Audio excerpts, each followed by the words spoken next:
Здравствуйте! В эфире программы «7 дней». Мы вернулись из отпуска. В студии Ильшат Аминов. Я приветствую всех телезрителей канала «Новый век». Смотрите сегодня в нашей программе.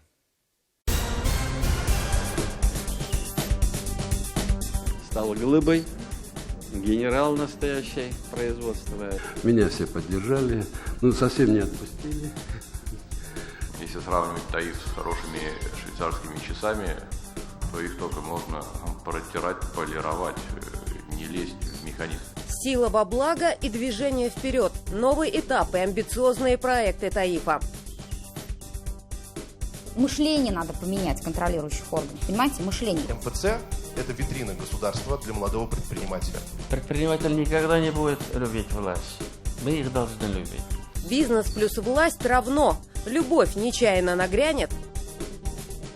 Здесь хотели создавать крытый рынок. Это почти центр города.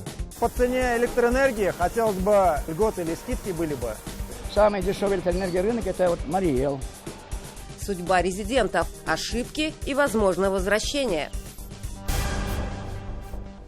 Я об этом много думал. В молодости работоспособность есть, но меньше опыта. Если же работоспособность уже не подкрепляет тот опыт, который у тебя есть, то значит баланс нарушен, и ты должен уйти. Для меня это время пришло. Именно так философски Альберт Кашапович Шагабудинов, генеральный директор Таифа, сформулировал причины своего ухода и, честно говоря, заставил задуматься многих. Каждый сам для себя должен почувствовать этот момент, когда работоспособность уже не позволяет, опираясь на опыт, двигаться дальше и принять решение. Но так могут поступить немногие. По моему опыту, большая часть руководителей всеми силами пытается удержаться у должности как можно дольше. И это, в конце концов, превращается в жалкое зрелище. Уйти самому, достойно, на взлете, удел сильных людей. Давайте посмотрим, в каком состоянии Альберт Кашапович Шагабудинов оставил компанию своему преемнику.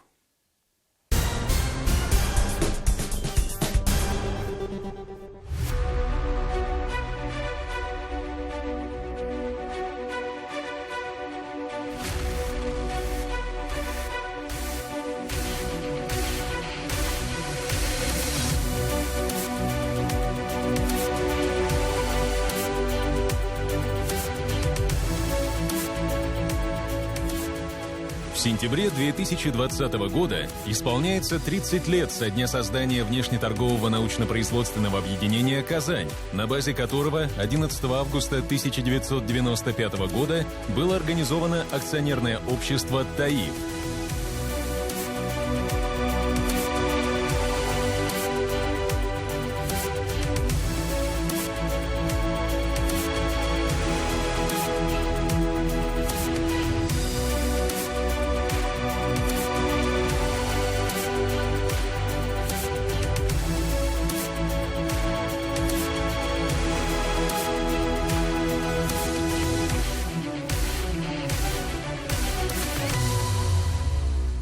Сегодня Таиф – один из крупнейших холдингов Республики Татарстан и Российской Федерации. Мощная промышленно-инвестиционная компания со значительными активами, огромным производственным потенциалом, гибкой формой управления и высоким уровнем менеджмента. Группа компаний «Таиф» объединяет 43 дочерние и зависимые компании с деятельностью в 4 основных направлениях экономики: инвестиционно-финансовые услуги, строительство, телекоммуникации, комплексные и торговые услуги, нефтегазопереработка, химия, нефтехимия и энергетика. Со дня основания группы сольдированные доходы от производства готовой продукции, услуг и их продаж составили более 6,6 триллиона рублей. Накопленная группой компаний EBITDA за период с 1995 по 2018 год около 1 триллиона рублей. Общая сумма налогов и сборов, уплаченных группой компаний «Таиф» в бюджеты всех уровней, составила 677,7 миллиарда рублей. За все эти годы из заработанных доходов в развитие страны и самой группы «Таиф» направлено более 1,9 триллиона рублей. Это налоги в бюджет, благотворительность и социальные расходы, инвестиции в развитие, заработная плата, расходы на промышленную безопасность и охрану окружающей среды. В Всего на мероприятия по охране окружающей среды и промышленную безопасность в 2018 году было направлено около 14 миллиардов рублей, а с 1995 года более 166 миллиардов рублей. Руководством республики и акционерами ТАИФа была поставлена жесткая задача – повысить эффективность республиканских нефтехимических предприятий. В этом новом для нас направлении одним из основных вопросов являлось обеспечение этих предприятий углеводородным сырьем, доля которого в производственной себестоимости выпускаемой продукции свыше 70%. Начиная с 2003 года закуплено и оплачено более 190 миллионов тонн углеводородного сырья на сумму 2,7 триллиона рублей, в том числе более 1 триллиона рублей налогов, выплаченных добывающими предприятиями в различные бюджеты. В самые тяжелые времена вместе с добывающими компаниями мы смогли остановить падение производства, восстановить и сохранить перерабатывающие мощности республики. Общий объем инвестиций на предприятиях группы ТАИФ за 1995-2018 годы составил 734,2 миллиарда рублей. Желание соответствовать мировым рыночным тенденциям, оптимизация производственных и технологических связей, рациональное использование всех видов ресурсов, внедрение передовых технологий и колоссальный объем нового строительства – все это дало хорошие стабильные результаты, подтвержденные мощным ростом основных производственных показателей. Инвестиции нефтехимических компаний группы ТАИФ в мероприятия, направленные на пуск новых производств востребованной продукции, наращивание действующих производственных мощностей, повышение стабильности их загрузки и качества выпускаемой продукции, позволяют нефтехимическим компаниям группы ТАИФ укреплять свои позиции на чрезвычайно конкурентных мировых и внутреннем рынках, ежегодно добиваясь результатов производственной деятельности и обеспечивая положительную динамику финансовых результатов группы ТАИФ. Сравнительная динамика показателей за период с 1995 по 2018 годы демонстрирует, что в результате реализации программы развития и модернизации компаний группы ТАИФ в области химии и нефтехимии многократно увеличили объемы выпуска продуктов. Так, производство этилена выросло в 2,2 раза, полимера в 5,1 раза, каучуков в 4,4 раза, пластиков в 5,5 раза. Увеличение производства каучуков и пластиков по видам, производимым предприятиями группы компаний ТАИФ, составило около 54% от общего роста в Российской Федерации. Реализовано более 50 крупнейших проектов. При создании всех продуктов использованы самые современные передовые технологии, модернизированы производства, построены новые заводы, получена нужная стране продукция. Если в 1995 году выручка предприятий, сегодня входящих в группу ТАИФ, составляла 5 миллиардов рублей, то по итогам 2018 года эта сумма превысила 757 миллиардов, что в 150 раз больше стартовых показателей. Сегодня группа компаний ТАИФ является одним из крупнейших в России производителей этилена. 40% всего российского производства, 47% всех отечественных полимеров, более 69% всех каучуков, производимых в России. Это около 13% всего мирового рынка в нашем сегменте. В 2018 году группой ТАИФ получен сольдированный доход в сумме 878,4 миллиарда рублей, включая косвенные налоги. Сольдированная выручка составила более 757,6 миллиарда рублей.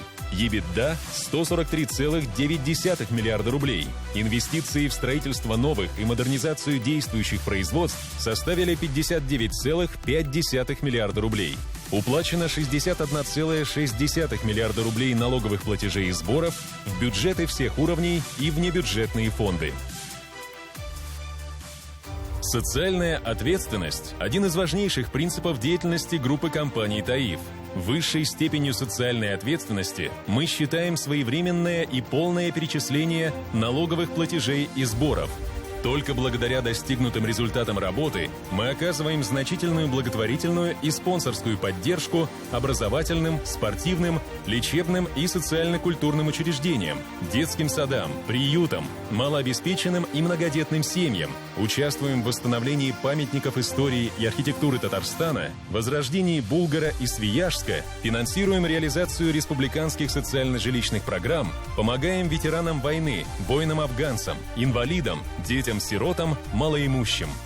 Общая сумма, направленная группой ТАИФ на социальные расходы, не связанные с производственной деятельностью, за все годы работы составила более 253 миллиардов рублей, в том числе около 175 миллиардов на безвозмездной основе. В планах группы ТАИФ выйти к 2030 году на уровень производства товарной продукции, реализация которой обеспечит выручку в размере более 1,5 триллиона рублей в год и налоговые платежи в бюджеты всех уровней в сумме более 158 миллиардов рублей в год. Для этого потребуется с 2019 по 2030 годы колоссальный объем инвестиций в размере более 1,5 триллиона рублей. Многие проекты уже сейчас претворяются в жизнь. Разрабатываются концепция и стратегия развития после 2030 года. В результате наши компании должны стать одними из лучших в мире. Основным и главным направлением деятельности ТАИФа является реализация инвестиционных программ, имеющих приоритетное значение для экономики Республики Татарстан и Российской Федерации. Группа компаний не только росла и развивалась вместе с рынком, но и оказывала влияние на его становление и формирование. ТАИФ – один из первых татарстанских брендов, популярная торговая марка, символ благородной силы, надежности и высокого качества работы. Именно поэтому наш девиз «Сила во благо». Кто пришел на смену настоящему генералу производства Альберту Шагабутдинову? С чего начнет работу новый руководитель ТАИФа Руслан Шагабутдинов? Ведь именно его команде предстоит реализовать амбициозную инвестиционную программу ТАИФа аж до 2030 года стоимостью в 1,5 триллиона рублей. Надо понимать, что смена власти произошла в тот период, когда группа ТАИФ находится на пороге грандиозных перемен. Как показал недавно завершившийся Петербургский международный экономический форум, для компании пока все складывается как нельзя лучше. Ведущие иностранные партнеры доверяют ТАИФу и готовы работать совместно над реализацией амбициозных проектов. Тимур Бекмурзин обо всем подробно.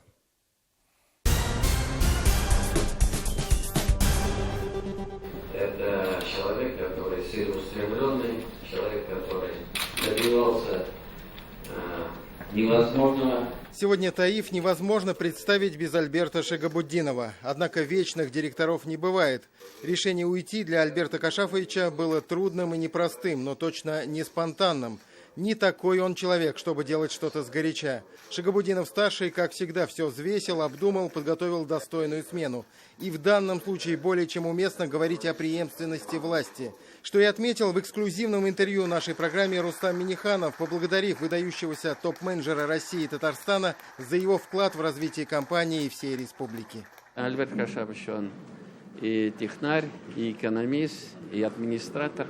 Руководитель такого уровня, он за один день не формируется. Он тоже был такой же молодой, но вот со временем это вот такой стал глыбой, генерал настоящее производства. Я поддерживаю, что человек опытный будет рядом и будет заниматься стратегией, потому что такая крупная компания мирового уровня, она требует очень серьезных наработок, анализа. Мной было принято такое для себя решение, согласовано было с руководством республики, с акционерами. Да. Меня все поддержали, совсем не отпустили. Значит, предложена должность советника генерального директора по стратегическому развитию и предложено возглавить управляющую компанию ТАИФ. За время руководства Альбертом Шагабутдиновым ТАИФ превратился в мощнейший промышленный и инвестиционный холдинг не только республики и всей России. Компанию мирового уровня, как сказал Рустам Минниханов. Новому рулевому ТАИФа Руслану Шагабутдинову в этой связи легко точно не будет.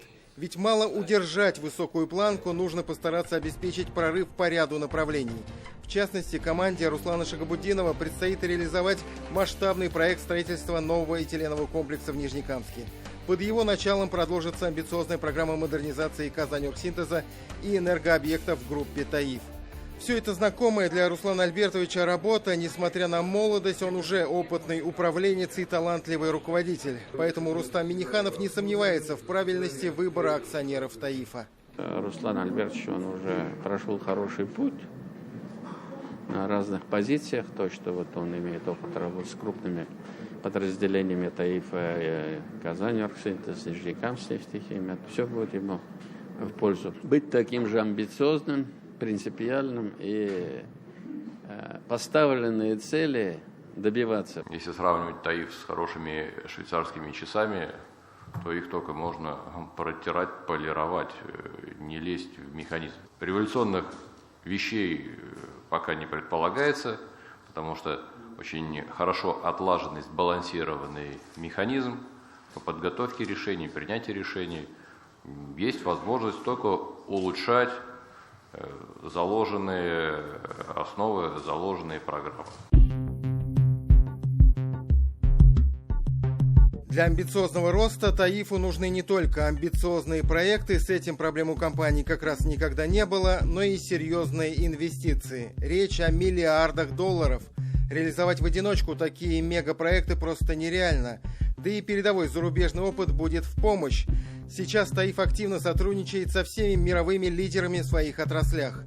С компанией Siemens и ее руководителем Джо Кезером за годы совместной работы сложились не просто доверительные, а дружеские отношения. На встрече с президентом Татарстана Рустамом Миннихановым глава немецкого концерна отмечает особую роль Альберта Шагабутдинова. «Таиф» и Siemens уже сейчас стратегические партнеры. В планах сотрудничества укреплять и расширять. I believe what we've done recently with реализовали недавно в Нижнекамске. It's another success story. Это еще одна история успеха. Надежность, высочайшая, highest reliability. Так скажем, цена, надежность, качество и срок службы оптимальные. Я очень горд и рад партнерству с «Таиф» и господином Шагабутдиновым. «Таиф» и Татарстан – это надежные партнеры, компании, которые всегда держат свое слово. Мы ведем бизнес на основе взаимного доверия и диалога глаза в глаза. И это еще раз показывает, насколько успешно и полезно для обеих сторон такое партнерство. Сегодня Siemens сотрудничает с «Таиф» по целому ряду направлений. Особенно плотно работа идет над проектами в энергетике и в нефтехимии. Немецкий концерн занимается строительством новой парогазотурбинной установки для Нижнекамск-нефтехима мощностью 495 мегаватт и проектом будущего этиленового комплекса, на котором также будет установлена часть оборудования от Siemens.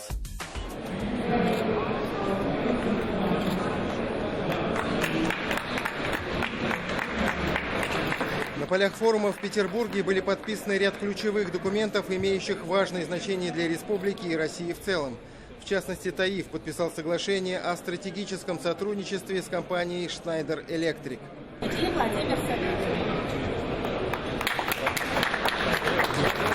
Работать совместно договорились и с давним партнером «Таифа» компанией Якогава Электрик. Подписи под соглашением поставили Руслан Шагабутдинов и генеральный директор ООО Якогава Электрик СНГ Владимир Савельев. У нас долгосрочные отношения с группой компании «Таиф». У нас есть богатый опыт оказания сервисных услуг предприятиям Казани и Нижнекамска. Мы являемся поставщиками систем автоматизации, но помимо этого мы являемся поставщиками решений, направленных на повышение эффективности работы предприятий. В том числе это касается и новых проектов и установок в нефтеперерабатывающем и нефтехимическом секторах. Группа компаний «Таиф» имеет очень большую стратегию, серьезную стратегию инвестиций, новых проектов. И где закладываются самые современные технологии, мировые, то, что есть в мире. И, как я сказал, вот Якогава, Schneider Electric – это мировые лидеры. Поэтому то, что вот эти мировые лидеры видят компанию «Таиф» своим стратегическим партнером, создают центры технической поддержки, создают центры разработок, создают центры думают о локализации своего производства. Это говорит, что они приходят к нам надолго и очень серьезно. Петербургский международный экономический форум – это крупнейшая коммуникативная площадка, поэтому таких вот зон для переговоров здесь очень и очень много. Именно вот в этих кабинетах и определяется настоящее и будущее экономики не только России, но и всего мира. Deutsche Bank помогает Таифу в реализации стратегических проектов в энергетике и в нефтехимии. Переговоры на полях форума – отличная возможность сверить часы и скорректировать планы. Одна из причин нашего плодотворного сотрудничества с Таиф – ваша хорошая командная работа. В кооперации с ведущими банками и мировыми концернами Таиф решает большие задачи, реализует самые амбициозные проекты. И это самым благоприятным образом отражается на экономике Татарстана. При этом и сами предприятия преображаются кардинально, выходят на новый технологический уровень, становятся конкурентоспособными в мировом масштабе. Яркий пример – самая крупная электростанция Казани – Казанская ТЭЦ-3, входящая в энергокомплекс группы Таиф. В основе ее эффективности и мощи передовые технологии от ведущих компаний-производителей энергооборудования. Новейшая газовая турбина General Electric на текущий момент самая мощная в России и одна из самых эффективных для такого типа турбин в мире.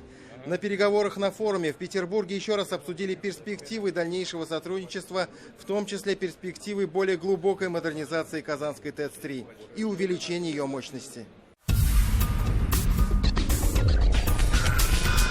Петербургский международный экономический форум – это не только площадка для деловых переговоров, встреч, дискуссий, но и возможность окунуться в прекрасное. Поэтому арт-объектов здесь достаточно. Как вам, например, вот эта инсталляция из живых роз в виде периодической таблицы Менделеева? По-моему, прекрасно. Увы, для делегации компании «Таиф» времени на то, чтобы полюбоваться прекрасным, нет совсем. Деловые переговоры одни сменяют другие, и время расписано даже не поминутно, а посекундно. Обычно телевизионные камеры на такие встречи не пускают, и только для ТНВ и программы «7 дней» сделали исключение. Немецкий концерн «Линде» еще один стратегический партнер группы «Таиф». Именно «Линде» совместно с Нижнекамск-нефтехимом занимается строительством нового этиленового комплекса в Нижнекамске. Альберт Шигабуддинов и я обсудили перспективы, где возможно улучшить проект. Он сейчас подходит к стадии строительства, и важно, чтобы все было готово заблаговременно. В следующие 3-4 недели мы определили ряд мер, чтобы убедиться, что все укладывается в график. Такие проекты, как у компании Нижнекамск-нефтехим, очень заметны и пользуются вниманием как российского, так и немецкого правительства. Так экономика мира волатильно развивается. Даже если темпы развития ты снизил, ты уже отстал, да. И вот такое время, значит, непростое, да. Приходится все договоренности дополнять, обновлять. Технологии особенно многие меняются. Мы подписали только последние листы, а соглашения они вот такие. Там все расписано. Как будет происходить обучение, как будет изготавливаться целенаправленно оборудование для наших предприятий, которые они производят, и как это дальше будет эксплуатироваться, как дальше будет развиваться, как новые проекты будут туда вкладываться. И потом, конечно, огромный объем спецификаций, оборудование материалов и запчастей, которые мы у них будем получать в больших объемах, имея определенные, так сказать, хорошие, нормальные цены для группы «Таиф». По сути, для Таифа сейчас начинается новый этап. Позади годы становления и укрепления позиций, впереди, если все сложится удачно, амбициозный рост. Вызовы остаются, но преодолеть их команде управленцев во главе с новым молодым руководителем вполне по силам. Тимур Бекмурзин, Шавкат Гимудуддинов, Влад Поташников и Ринат Сафин. 7 дней. Ветер скоро переменится, наступает новый атмосферный фронт. Это явно не о лете в этом году. Это все о деловом климате в Татарстане. Решение Альберта Шигабуддинова уйти с поста руководителя Таифа, как мне показалось, повлияло и на других генералов производства, которые многие годы успешно работали на своих предприятиях. По собственному желанию ушел Леонид Алехин, выдающийся топ-менеджер, который в свое время отлично поработал в структурах Таифа. В частности, возглавлял такое стратегическое предприятие, как «Казаньоргсинтез». А с 2012 года руководил другой ключевой для нефтепереработки Татарстана компанией – «Танека». Еще одна знаковая перестановка произошла в ООО «Газпром Трансгаз Казань». Равкат Контюков, легендарный шеф, Таттрансгаза, сделавший революцию в энергетической газовой системе республики, уступил свое кресло Рустему Усманову из Башкирии. И что-то мне подсказывает, что это не последнее кадровое изменение в республике. Даже на состоявшемся на этой неделе Совете по предпринимательству с участием президента Рустама Минниханова была кадровая интрига. Все ожидали, кто займет пост уполномоченного по защите прав предпринимателей вместо Тимура Нагуманова, неделю назад назначенного исполняющим обязанности главы исполкома Альметьевского района. Теперь Тимур Нугманов оказался, что называется, по другую сторону баррикад. Ему, громившему глав районов за плохую работу с предпринимателями, самому придется показать пример развития частного бизнеса в отдельно взятом Альметьевском районе. Остается только пожелать ему удачи. Елена Горбунчикова была на Совете по предпринимательству и все видела сама.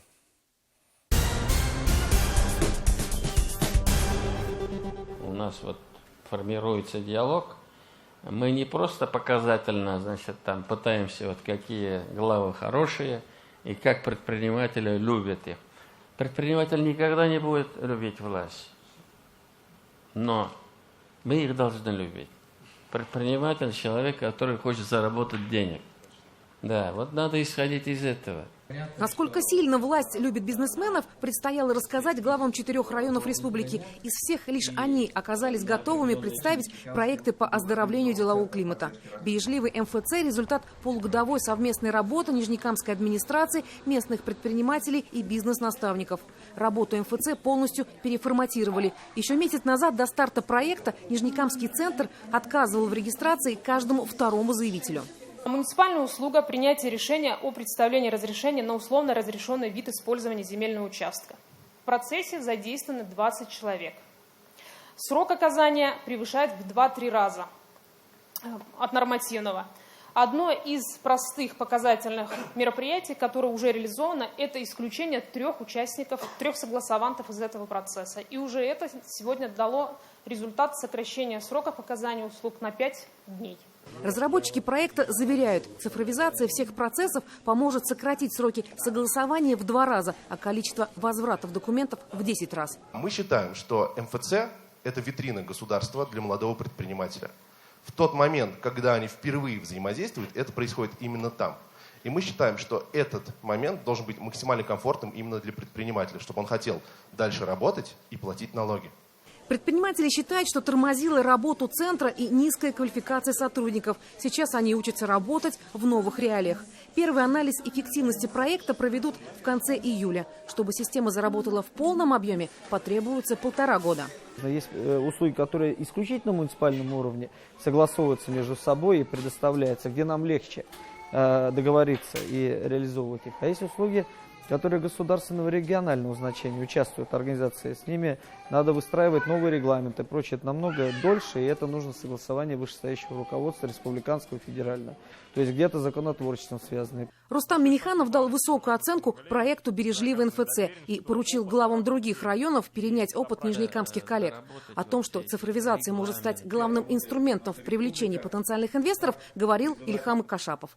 В этом году в Пестричинском районе заработала онлайн-площадка. Она позволяет пропускать через себя около 500 инвестиционных проектов в год. Причем как крупных, так и небольших. ИП Сорокин – это реально существующий бизнесмен, который обратился к нам, в муниципалитет, чтобы построить мебельный цех. Обращение было 7 марта.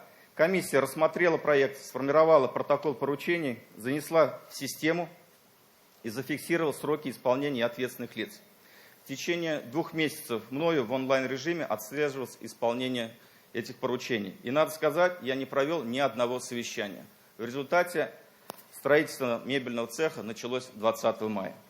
Бумажная волокита и административные барьеры – это еще не все факторы, что тормозят развитие бизнеса в районах. В очередной раз заявили на Совете.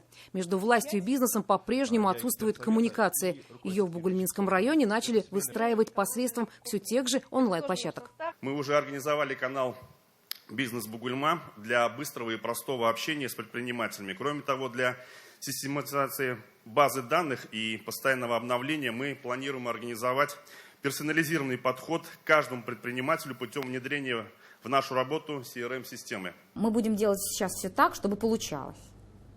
чтобы получалось, потому что это и нам интересно, кто в Зеленодольске работает, и остается работать в Зеленодольске. Деваться нам, уходить отсюда, например, никуда не собираюсь, это мой родной город. По словам Рузели Тимиргалеевой, между зеленодольскими предпринимателями и представителями надзорных органов пока не паханное информационное поле. Отсюда самая большая проблема для местного бизнеса – это отсутствие знаний в постоянно меняющемся российском законодательстве. Мышление надо поменять контролирующих органов, понимаете, мышление. Выйти из-за угла, выйти на самое сложное место, там, где мы спотыкаемся чаще всего. Показать нам, где мы делаем чаще всего ошибки, где мы ведем неправильные журналы, как мы неправильно перезаряжаем огнетушители, где мы их неправильно размещаем, какие там смывы, сливы, какие там журналы мы ведем неправильно. Покажите, научите нас. А не так вот из-под тишка, вот мы 5-й раз пришли, и в 5-й точке то же самое. Разве это погоны вам, разве это вам хорошо, разве это вам слава? Это плохо, что вы идете к 10 предпринимателям, и у 10 предпринимателей вы видите типичные одинаковые ошибки. Значит, плохо вы работаете, господа. Тимиргалеева не стала ждать, когда администрация района предложит бизнесменам объединиться. Вместе с единомышленниками она решила создать некоммерческое партнерство. На днях прошло первое собрание, на которое пришли более 30 предпринимателей. В ближайших планах проведение мастер-классов, где сама будет выступать в качестве бизнес-наставника. Вот это должно делать сообщество предпринимателей само. Дело спасения утопающих, дело рук самих утопающих. От органов контролирующих нам нужно только их желание приходить нас и обучать. Приглашать мы будем сами. Потому что они до нас, пока мы не объединимся, понимаете, они до нас поодиночке не достучатся. Глава Зеленодольского района Александр Тыгин самой серьезной проблемой считает кадровый голод. Предприятия города нуждаются в 1000 рабочих, а 2 местных техникума в состоянии подготовить всего 250 специалистов. Чтобы переломить ситуацию, татарстанские среднеспециальные учебные заведения должны перейти на прямые договоры с предприятиями. В связи с этим Рустам Миниханов дал распоряжение Министерству образования Татарстана провести анализ и выяснить, куда в итоге трудоустраиваются выпускники колледжей и техникумов. И наши вот эти центры образовательные, они должны делать не то, что умеют делать, они тоже что-то умеют, а то, что нужно сегодня по рынку. На первых порах надо самую простую задачу решить. Перепрофилировать те специальности, которые сегодня не востребованы, на них деньги не тратить. Сделать ускоренные курсы. Российско-китайское предприятие в Нижнекамске заработало еще в конце прошлого года, но до сих пор так и не вышло на проектную мощность. Всему виной все тот же кадровый голод. Чтобы линия по покраске стали полноценно заработала хотя бы в одну смену, заводу сейчас нужно 6 специалистов. Но их так и не могут найти в городе с населением в 240 тысяч человек. Поэтому сейчас каждый 4-й сотрудник – гражданин Китая.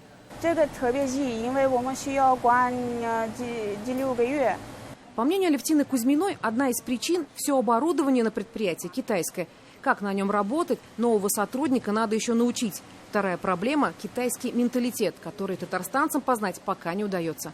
Сотрудников из Поднебесной отличает исполнительность и трудолюбие.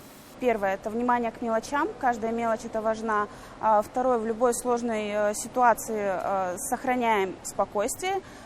И есть такая особенность именно в плане ведения переговоров. То есть переговоры, мы все знаем, что Китай и граждане КНР – это отличные переговорщики. Наверное, не побоюсь этого, самые лучшие в мире. 15 июля руководство Камстали и Нижнекамского механического техникума намерены сесть за стол переговоров. Главная тема – организация курсов подготовки специалистов. Китайская сторона даже готова выделить своего специалиста в качестве наставника. В эти дни стартовало новое исследование деловой активности в республике. Рейтинг представит ближе к осени. Тогда и станет понятно, как изменились позиции районов и насколько повлияли их пилотные проекты на настроение бизнеса. Елена Горбунчик, Андрей Мухов, 7 дней. Тему предпринимательства и развития бизнеса мы продолжим после рекламного блока. Смотрите далее в нашей программе.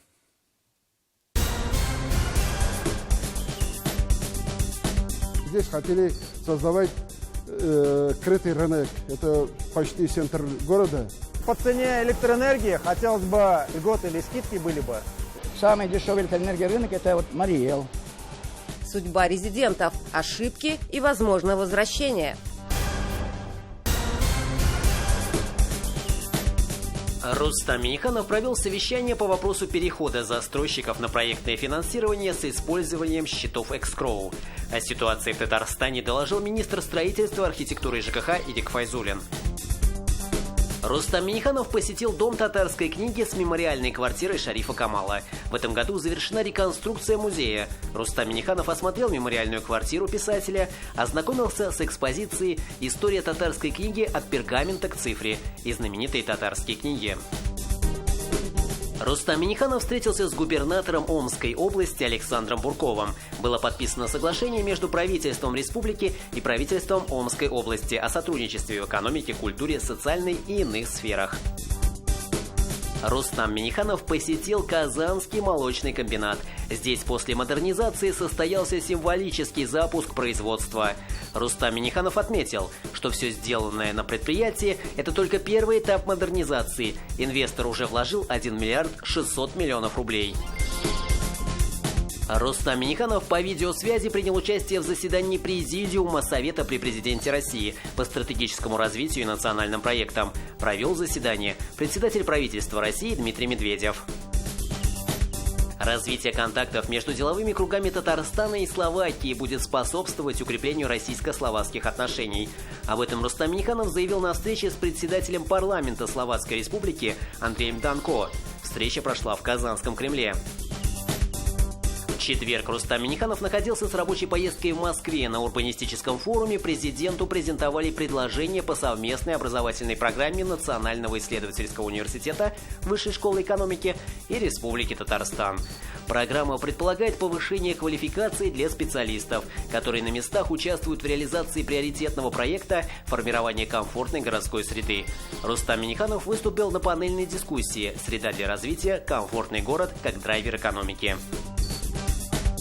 Рустам Минниханов принял участие в ежегодной политической конференции Всероссийской политической партии «Единая Россия». Конференция прошла в формате совместного заседания Высшего и Генерального советов «Единой России» в Москве. Рустам Минниханов принял участие в традиционных днях Республики Татарстан в Москве. Торжественный вечер и праздничный концерт с участием мастеров и искусств Татарстана состоялись на площадке Московского международного дома музыки. Минтимер Шаймиев провел совещание по воссозданию собора Казанской иконы Божьей Матери. Минтимер Шаймиев и митрополит Казанский и татарстанский владыка Феофан ознакомились с ходом проектных и строительных работ на объекте.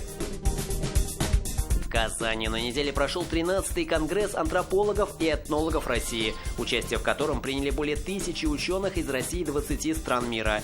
Участников и гостей форума поприветствовал председатель Государственного совета, сопредседатель оргкомитета форума Фарид Мухаммедшин.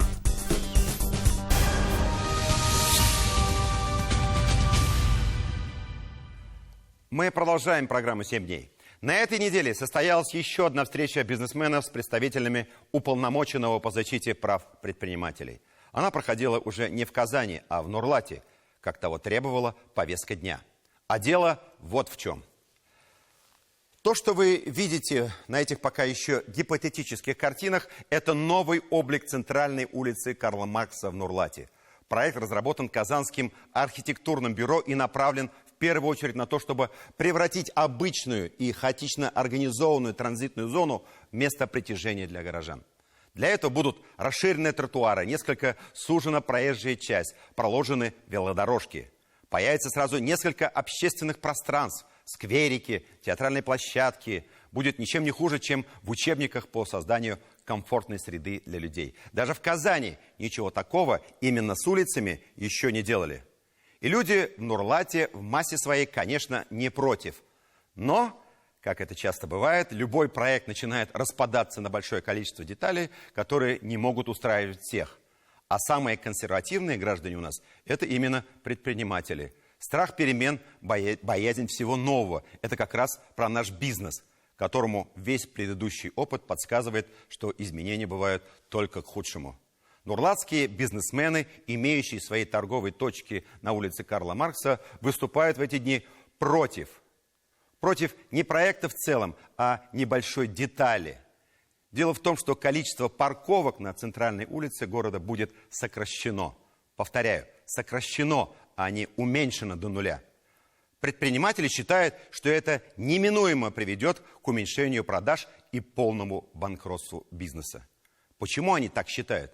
Я могу здесь только развести руками. И вот вопрос, а надо ли что-то менять в таком случае? Ответ очевиден. Менять надо. Я бы даже сказал так, надо меняться. Эти реконструкции наших парков, скверов, улиц на то и направлены. Мы не можем больше жить так, как жили. Благоустройство – это создание блага для всех. Подчеркну, для всех, кто живет в городе.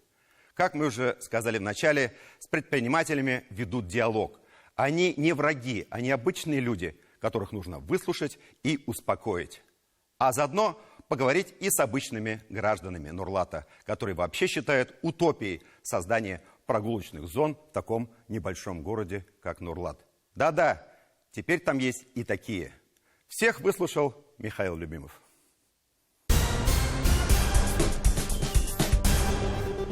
Бытие определяет сознание. Карл Маркс.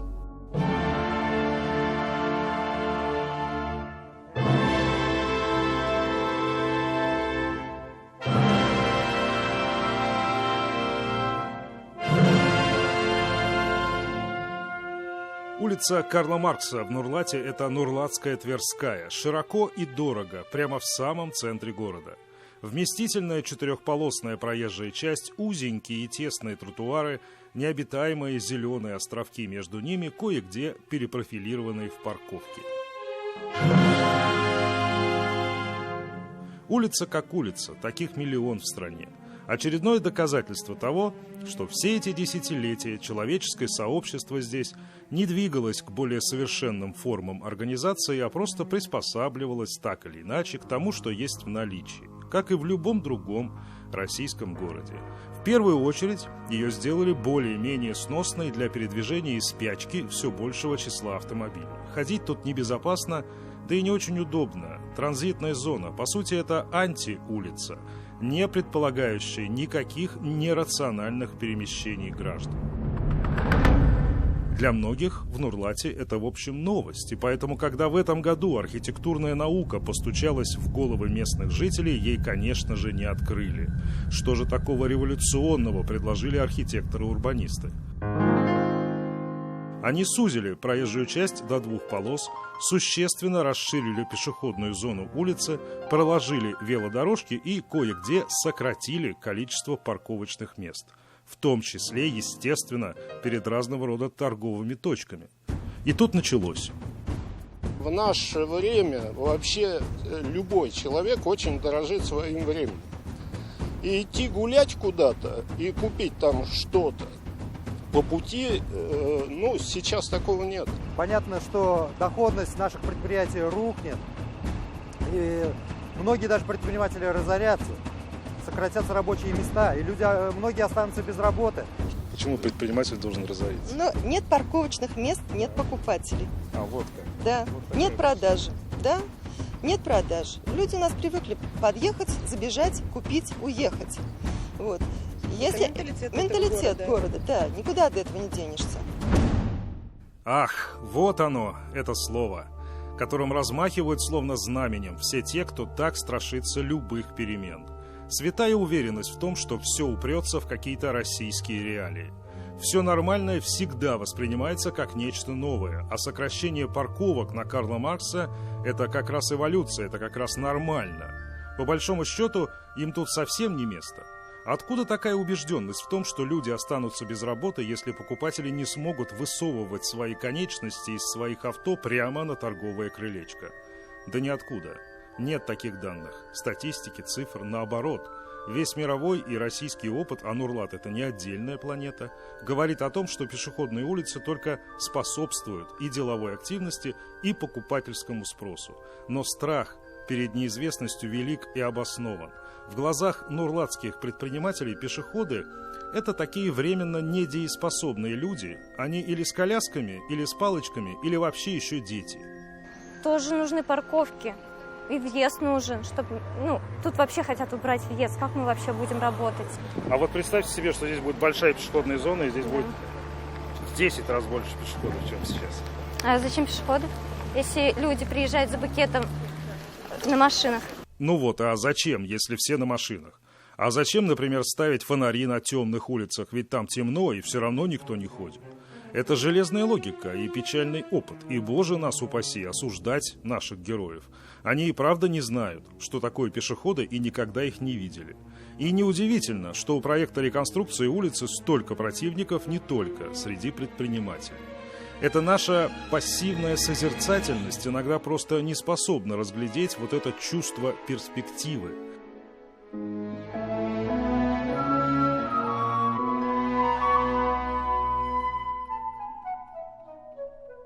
Ведь архитекторы не просто расширяют пешеходные зоны, они создают места активности, центры притяжения для горожан, такие как вот эти скверы, открывают жителям город как сцену и приглашают сюда в первую очередь зрителей. Улица Карла Маркса из магистрали превратится в улицу Карла Маркса. Но не каждый способен на воображение, и рефреном звучит наша великая мантра «Пусть все будет как было». Хотя, конечно, люди разные. Основная масса людей на работе. Гуляют пенсионеры и молодые мамы с маленькими детьми, которые не работают. Мест для этого, мне кажется, в городе достаточно. Есть центральный парк, есть центральная площадь, на которой можно гулять. У нас, согласно статистике, по-моему, где-то от всего населения 20% ездят на машинах, а остальные 80%. Это, как всегда, меньшинство. Да, и как всегда меньшинство. Но они же, опять к тому, они пока их мы не видим, потому что для них условий нету. Понимаете? Вы их еще не вытащили из автомобилей? Да. А некоторые выйдут из автомобиля, пересядут на велосипеды. Мы не прочь. Мы ничего не хотим менять. Просто пусть как есть изначально было, все, чтобы так осталось. Пешеходный тротуар этот вполне хватает. И также остается для вело. Пешеходный тротуар хватает, по-вашему? Ну, конечно. С той стороны тоже. Конечно. И не трогать парковки. Конечно. Вот это как было бы идеально. Ну, изначально так было. Среда, она же воспитывает. Тот же, допустим, у нас... Бытие определяет сознание, как говорил Карл Маркс, по улице которого мы знаем. Да, совершенно верно. Если у нас здесь будут кафе, если у нас здесь скверы будут, люди же сюда будут приходить, у нас больше негде встречаться, вот здесь будут они встречаться, приходить в кафе. Так говорят, некому приходить. Итак, все, кто есть, вот на улице. Все пенсионеры будут, от имени пенсионера говорю, что все пенсионеры будут сюда ходить. Того и ждут только. Да, дети. Как видите, не все в Нурлате лишены воображения. И, кстати сказать, на публичных слушаниях проекта это проявилось в полной мере. От резкого недовольства... Вы предлагаете всем ходить пешком. Я уже представилась. Вы предлагаете всем ходить пешком. Своей фамилии для начала. Потому что да, мы хотим красоту этого города. Мы не против. Оставьте все парковочные места, как они были. До абсолютного одобрения. По поводу проекта велодорожки надо оставить, потому что жители города не только машины пользуются, но и велосипедами тоже пользуются. Имейте это в виду. И есть у нас пешеходы, которые пешком ходят. Особенно приятно было услышать то, что сейчас скажет вот эта женщина. Женщина, у которой тоже есть дети, тоже есть машина, и которая тоже желает блага своему городу. Кто вечером куда выходит? Просто прогуляться. Ну, в парк. Первый, второй парк. С работы по улице Карла Маркса. Замечательно, я тоже пешком хожу. Замечательно, я тоже пешком хожу. Но когда ты идешь и тебе нравится идти, эстетически красиво оформленные фасады домов, красивые деревья, оформленные брусчаткой дороги и так далее, это приводит к хорошему восторженному состоянию. Вы когда выезжаете в другие более крупные города республиканского значения, мы с вами наблюдаем ведь не за тем, какой человек идет и какая машина едет, мы с вами наблюдаем за тем, как красиво все это выглядит. И, наверное, главная задача этой улицы как раз именно, что все люди, которые живут в городе, а это самая протяженная улица нашего города, самая протяженная, что получали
Такие локальные конфликты, а скорее даже простое непонимание, Татарстан известен всей стране как один из самых активных с точки зрения развития предпринимательства регионов.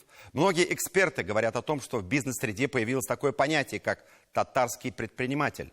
Это ни в коем случае не о национальности. Просто многие смотрят на Татарстан с точки зрения того, чему здесь стоит поучиться. Ведь с каждым годом конкуренция регионов в борьбе за инвесторов только накаляется. Создать привлекательный инвестиционный климат, при котором бизнес мог бы полноценно и эффективно развиваться в республике, такую задачу ставит президент Татарстана Рустам Минниханов. Особое место в создании этого климата занимают частные и государственные промышленные площадки со всей необходимой инфраструктурой. Такие промпарки сегодня это и точки роста для бизнеса, и рабочие места в районах, и налоговые поступления в бюджет. С какими трудностями сталкиваются резиденты промышленных площадок, это отдельная тема для разговора. И ее мы сегодня также коснемся. Но сейчас речь немного о другом. В Арском районе частный промышленный парк организовали на базе местного ремонтно-механического завода, который смогли сохранить в лихие 90-е. Сегодня там работают 12 резидентов, трудоустроено 152 человека. Объем производства составляет 400 миллионов рублей в год. Одних только налогов компания-резиденты платят 12 миллионов рублей в год. А теперь представьте, что на месте этой промышленной площадки стоял бы обычный рынок, где бы работали с десяток продавцов. Так могла бы сложиться судьба и Арского механического завода. Ведь таких примеров немало в масштабах всей нашей страны. В нашей программе мы вам уже рассказывали о подобном случае, который произошел в Балтасинском районе, где на продажу была выставлена огромная производственная база, странным образом оказавшаяся в частных руках. По сути, потенциальная промышленная площадка для привлечения инвесторов чуть ли не ушла с молотка. Во многом этому помешало расследование нашей съемочной группы, после которого были возбуждены сразу несколько уголовных дел по статьям мошенничества и превышения должностных полномочий. Эльзира Юзаева о столь разных судьбах народных предприятий.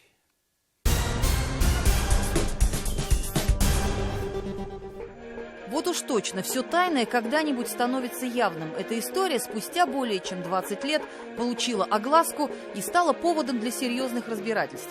Еще в сентябре 2018 года на одном из московских сайтов появилось объявление о продаже производственной базы в селе Карелино Балтасинского района. Стоит отметить, что это не простой объект. Огромная промышленная зона, 14 зданий со всей соответствующей инфраструктурой. Собственник недвижимости обозначил и стоимость объекта – 100 миллионов рублей. Потенциальным миллионером оказался никто иной, как бывший директор знаменитого в свое время предприятия «Балтасинская сельхозтехника», которого по весьма сомнительным причинам так щедро одарила судьба. Обидно проходить мимо сельхозтехники и видеть, что весь труд моего отца, там других руководителей, он просто пропал.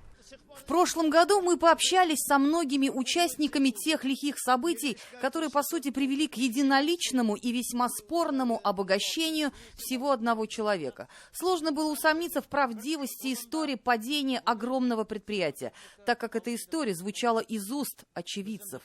Балтасинская сельхозтехника была построена еще в советские годы.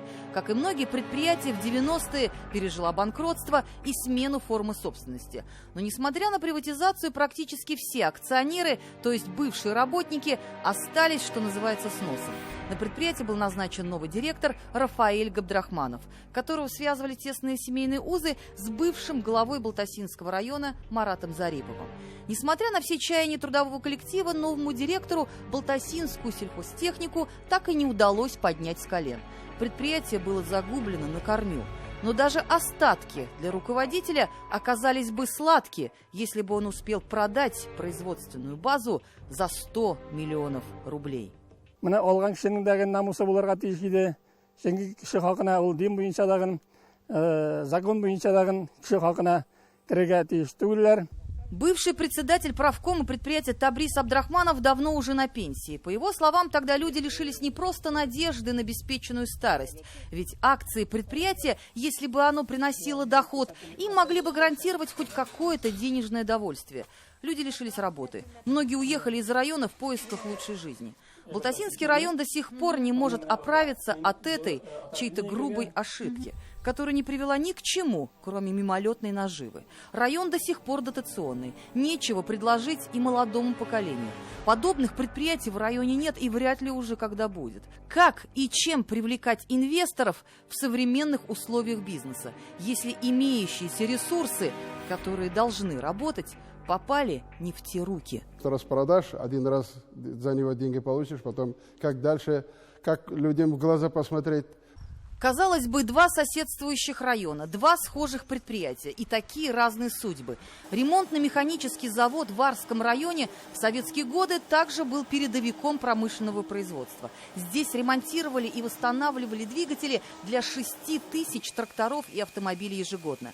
Конец 90-х годов был также для них роковым. Предприятие было признано банкротом, прошло приватизацию и постепенно стало восстанавливаться. Но, по словам директора завода, тогда вместо помощи бывшие районные начальники то и дело вставляли палки в колеса, которые, по примеру Балтасей, по-видимому, также хотели взять все и распродать. Здесь хотели создавать крытый рынок, это почти центр города. Мы не стали продавать, сопротивлялись. Старался уж больно это присвоить бывший глава администрации Назиров. Даниил Фасахиев вспоминает, что прошли через десятки судов. Денно и ночно сторожили уникальные станки от бандитов и мародеров. Проверяющие органы практически прописались на заводе. А он, несмотря ни на что, все работал. Чтобы не было простоя, чтобы не потерять профессионалов, которых здесь ценят больше всего. Работа есть в Арске или нет сегодня? Нет. На кирпичном заводе он сезонный как работает. С осенью закрывается, весной открывается, как говорится. Вот таких предметов. Ну, строительная одна фирма есть, все, больше нет. Все остальное торговля? Да. Купи-продай. Купи-продай, да. Сейчас никто не производит, а продают все. Все эти испытания теперь им кажутся не более чем сном. Конечно, у завода уже не те мощности, не те объемы, что при Советском Союзе, но в этом и есть его уникальность. Таких заводов в России из 86 осталось всего 3. Руководство предприятия до сих пор надеется, что все их старания по спасению отечественной промышленности были все-таки не напрасны. То есть нет какой-то системы, получается, да? Нет системы, нет. Что привозили, вот было направлено там, вот скажем, вот такие предприятия работают, им вот пускай они и ремонтируют. Нету такого. Все пытаются сами ремонтировать, потом переломают, переделают, несколько раз застучат, потом обратно привозят. Потом уже, когда хлам разбили, нигде не восстанавливают, привозят сюда. Да. Вот двигателя здесь очень много, и там еще около 80 двигателей. Это значит, 80 тракторов стоит, выходит, или комбайнов стоит. Но вот не могут оплатить хозяйство, трудности есть. В соседних республиках этот вопрос решают как-то 40 на 60, как субсидируется ремонт. Но наши что-то не хотят. Я им всегда говорю, вы 10 миллионов купите крайний случай не 2 трактора, но 1,5 трактора. А за 10 миллионов мы вам восстановим 200 тракторов. Что выгоднее? В 2015 году Арский РМЗ освободившиеся площади предприятия передал инвесторам. Была котельная, которая уже не используется. На ее месте теперь производство полиэтиленовых труб. На завод пришли 12 новых компаний. Все они были созданы именно арскими предпринимателями. На них работают жители Арского района. 152 человека. У каждого из них своя сфера деятельности, но все они соседствуют под одной крышей, которая стала для них теперь практически родной. Арендная плата тех площадей, которые мы снимаем, она конкурентоспособная была по сравнению с Московской областью, где мы могли там жить. Но по цене электроэнергии хотелось бы, чтобы тут какие-то льготы или скидки были бы. Цена 1 киловатта-часа где-то в районе 6 рублей 20 копеек, 6 рублей до 40 копеек доходит. А есть такие площадки промышленные, как называется Химград и так далее в округе. Там наполовину стоимости этой цены. Предприятия, которые на моей территории находятся, уже поглядывают, подумают уходить туда, где дешевле. А дешевле, мы уже изучили рынок электроэнергии. Самый дешевый электроэнергия рынок – это вот Мариэл, 3,60. Местные предприниматели пока только поглядывают в сторону соседних регионов, где стоимость тарифа на электричество в разы ниже, и бизнес надеется, что проблема будет решена.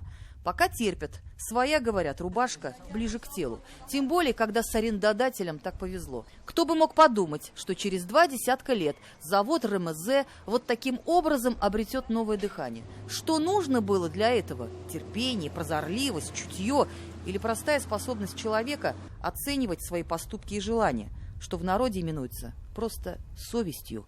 Между тем, после репортажа в нашей программе началась проверка следственных органов. В соседнем Балтасинском районе в отношении бывшего руководителя Балтасинской сельхозтехники Рафаэля Габдрахманова на данный момент возбуждены 5 уголовных дел. Сам Габдрахманов находится под домашним арестом. Судьба многомиллионного достояния народа пока под вопросом. Хотя, по примеру того же Арска, предприятие могло еще служить не одному поколению сельских жителей.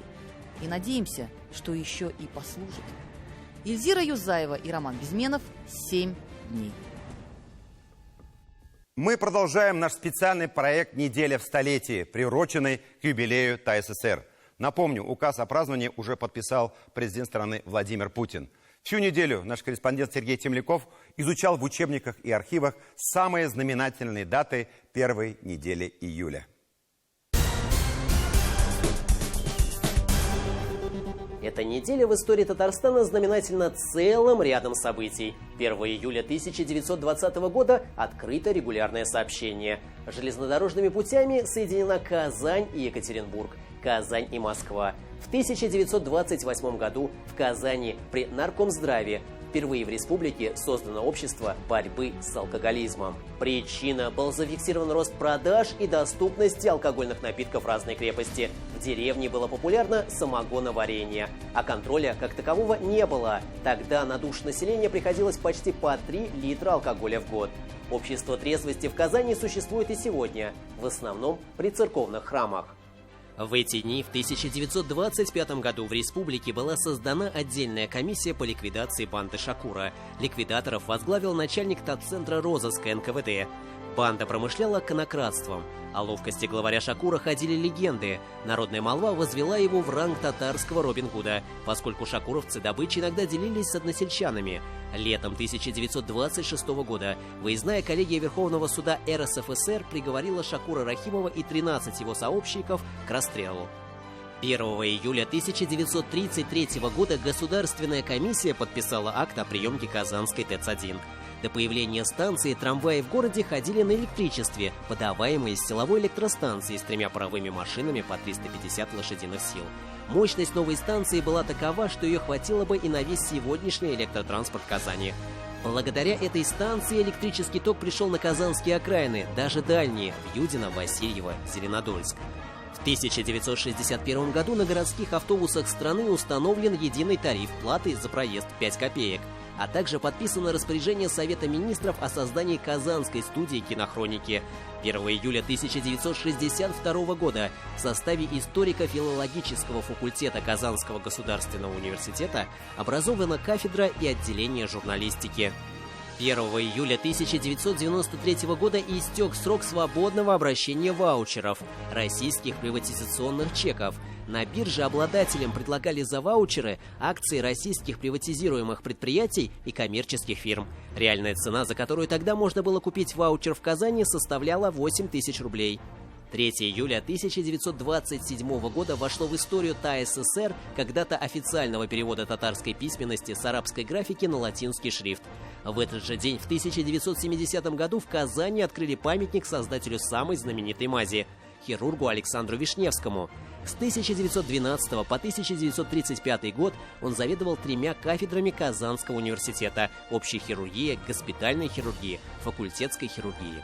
4 июля 1923 года на Всероссийской сельскохозяйственной выставке в Москве открыт павильон ТАССР. Он был построен в восточном стиле.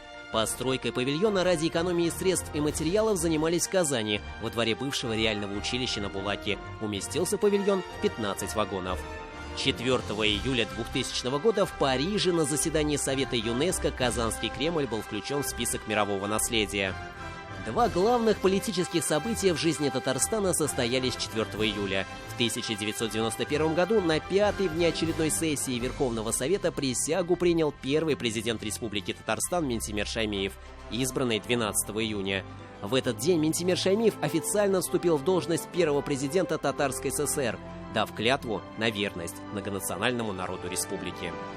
В этот же день, 4 июля в 2015 году, партия «Единая Россия» выдвинула Рустама Минниханова кандидатом в президенты Республики Татарстан. 13 сентября Рустам Минниханов был переизбран на второй срок. За него отдали свои голоса 94% избирателей. Привычный нам Казанский Булак стал таким лишь в июле 1950 года. Именно тогда на Булаке исчезли деревянные мосты. Замена дерева на железобетон началась еще в 40-е годы. Проект разработали архитекторы Алпаров и Брудный. До Октябрьской революции каждый мост на Булаке имел свое название. Кстати, мостов было 7, 6 деревянных и 1 каменный. Новые бетонные мосты долго оставались безымянными. Лишь к тысячелетию Казани они снова обрели название. 6 июля 2013 года в Казани первый заместитель председателя правительства Российской Федерации Игорь Шувалов и президент Татарстана Рустам Минниханов открыли новый дворец бракосочетания «Центр семьи Казан». Строительство здания велось 1,5 года. 6 июля 2013 года в Казани состоялась торжественная церемония открытия 27-х Всемирных летних студенческих игр. Универсиада 2013 собрала самое большое в истории количество спортсменов с 5 континентов. Более 14 тысяч участников из 160 стран состязались в 27 дисциплинах. Первая неделя июля в истории Татарстана запомнится созданием Союза художников и началом строительства канализации в Казани. Кстати, первый коллектор был введен в строй 17 ноября 1932 года. В то время сточные воды в Казанку сбрасывались без очистки. Очистные сооружения в Казани появились лишь в 1964 году. Строительство шло больше 10 лет. В начале июля началось строительство и первой в Казани меховой фабрики. Было принято решение построить в Казани фабрику по выделке мехового полуфабриката и отправлять за границу именно полуфабрикат, а не сырье, поскольку это выгоднее. Именно тогда возник термин «меха мягкое золото». Полученные от продажи валютные средства шли полностью на индустриализацию страны, закупку оборудования за границей. В первую неделю июля в 1941 году в Казани открылась и первая табачная фабрика. Оборудование для производства было эвакуировано из Ленинграда. Фабрика заработала в одном из храмов Богородского женского монастыря. После перестройки фабрика несколько раз меняла название. Закрылось производство в 2005 году, а здание было возвращено епархии. Сегодня это мужской Богородицкий монастырь. А на том месте, где была фабрика, сегодня большая стройка. Возрождают собор Казанской иконы Божьей Матери. Такой мы увидели эту неделю в истории ТАССР. Сергей Темляков, Андрей Ключников. 7 дней. За 100 лет своего существования Татарстан стал примером для российских регионов по развитию межнационального и межконфессионального мира. Добрососедство и взаимное уважение – наше главное достояние. И это не данность, а постоянная работа над тем, чтобы сберечь эти ценности, обеспечить равноправие в сохранении и развитии языков и национальных традиций. Настоящим диалогом культур можно назвать состоявшиеся накануне праздники. В Москве – татарский Сабантуй, в Аксубаево – чувашский Уяв, а в Набережных Челнах – славянский праздник Ивана Купала.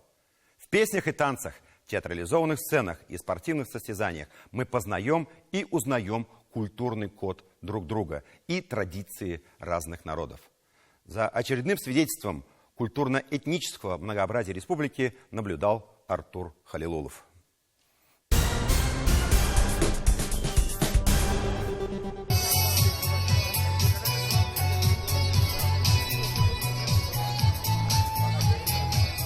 Вчера все Аксубаево собралось на Уяв. Корни этого праздника уходят в глубину веков. С появлением сходов наступала недолгая пора отдыха, свадеб, пений, хороводов, игрищ. Все это Уяв. В этот день аксубаевцев и гостей района порадовали творческие коллективы Татарстана, Чувашии и не только. Здесь присутствует не только чуваши и татары, но и здесь, я уверен, в той же Мордва, здесь и русские, и марийцы. В общем, это дружба народов сегодня, я должен сказать, происходит в Татарстане. А песня, она всегда сближала людей. Люди хоть за столом, хоть за сахой, где на пастбище. Всегда приходит мысль, это песня, песенное творчество. Да здравствует песня, песня нас объединяет. Спасибо. Все стараются показать свою культуру, свою традицию. Причем каждый чуваш, они ведь по-своему, и вышивка у них у всех разная. А спойте нам буквально 2 куплетика. Да? И припевчик давайте. Чуречини яриде ушса ярар, итлемешкен сарагаяк аюрине. Национальный чувашский праздник Уяв – это не только танцы, обряды и песни. Еще это традиции пчеловодства, рыболовной ловли, национальной кухни и охоты. Сегодня в Аксубаево собрался весь город, чтобы отметить чувашский национальный праздник.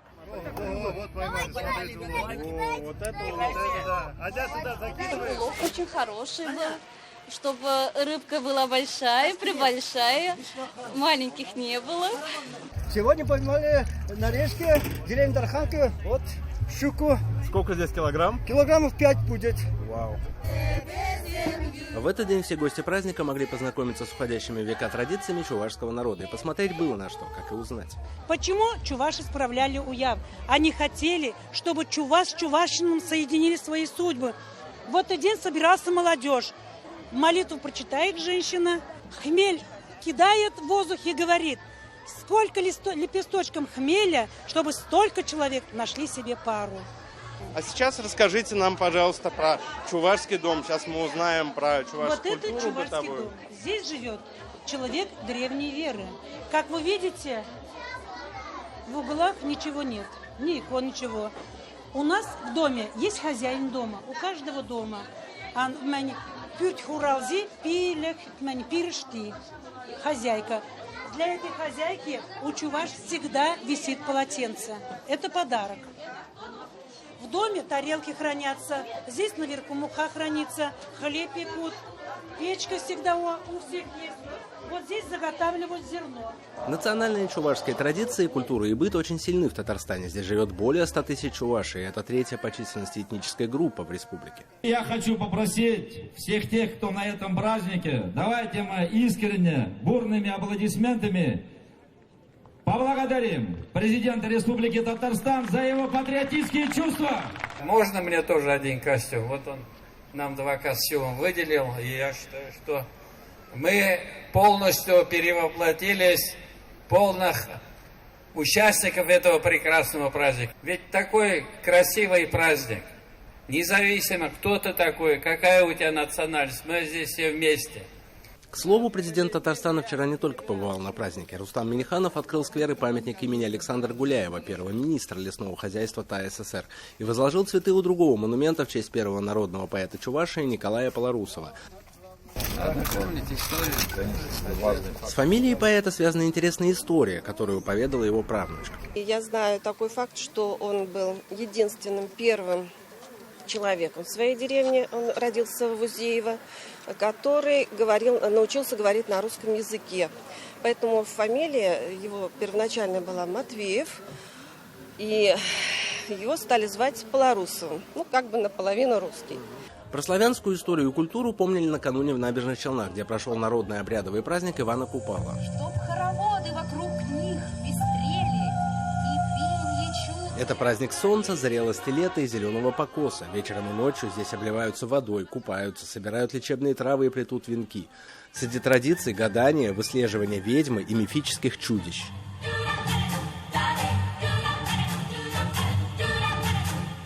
Куда же без славянского фольклора и обряда? Тем временем татарский национальный праздник Сабантуй отметили также вчера в Москве в рамках Дней культуры Татарстана, уже ставших традиционными. Здесь находятся и татары, и другие нации, люди, которые не равнодушны к Республике Татарстан. Я, пользуясь моментом, хотел бы сказать вам большое спасибо, что вы вот так к нам относитесь.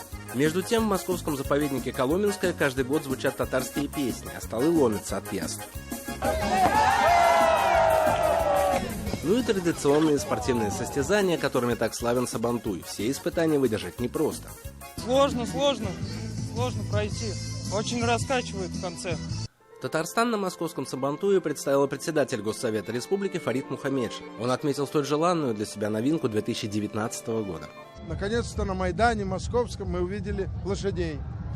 Какой Сабантуй без лошадиных скачек, без лошадей? Сабантуй в Москве проводят ежегодно, да и вообще отмечают почти в 200 городах мира. Прошедшая суббота в очередной раз убедила в очевидном. Татарстан – уникальный пример межнационального единства и дружбы. Артур Халилулов, Андрей Ключников, 7 дней.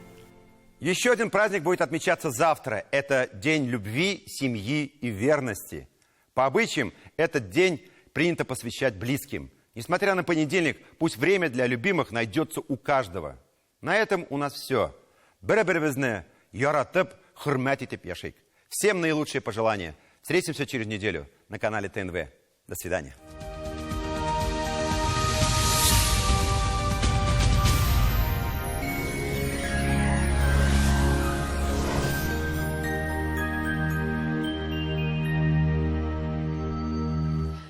Здравствуйте. Первая неделя июля позади, однако синоптики обещают не жаркую погоду. Атмосферное давление низкое, ветер порывистый, температура ниже нормы. Какая погода ожидает нас в ближайшие 7 дней, узнаем прямо сейчас. На северо-востоке Татарстана практически всю неделю будут наблюдаться осадки. Средняя дневная температура не выше 21 градуса. В выходные переменная облачность плюс 24. На юго-востоке будет комфортная погода. Вероятность осадков небольшая. Температура воздуха днем 20-22 градуса. Ночные температуры стали выше, плюс 16. В центральных районах синоптики также жаркую погоду не обещают. Температурный фон не будет превышать 23-градусную отметку. В середине недели пройдут дожди. Жителей юго-запада Татарстана ожидает в основном солнечная погода. Местами возможен дождь. Днем столбики термометров покажут 22-24 градуса. На северо-западе и в Казани переменная облачность. Вероятность осадков небольшая. Средняя дневная температура 21-23 градуса выше нуля, а ночью плюс 15. Это вся информация к данной минуте. В студии была Лейла Латыпова. Всего доброго и до свидания.